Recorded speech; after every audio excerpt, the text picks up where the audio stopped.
Hi friends, இன்றைக்கி கருப்பு கவுனியில் அவலில் பொங்கல் செய்ய போகிறோம்.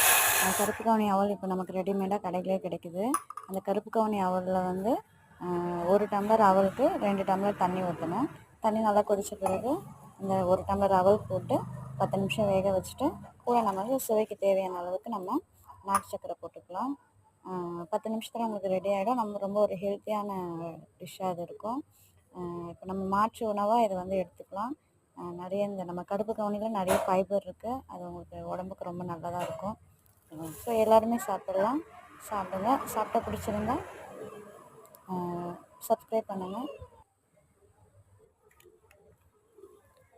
ஹாய் ஃப்ரெண்ட்ஸ், இன்றைக்கி கருப்பு கவுனியில் அவலில் பொங்கல் செய்ய போகிறோம். கருப்பு கவுனி அவல் இப்போ நமக்கு ரெடிமேடாக கடையிலே கிடைக்குது. அந்த கருப்பு கவுனி அவலில் வந்து 1 டம்ளர்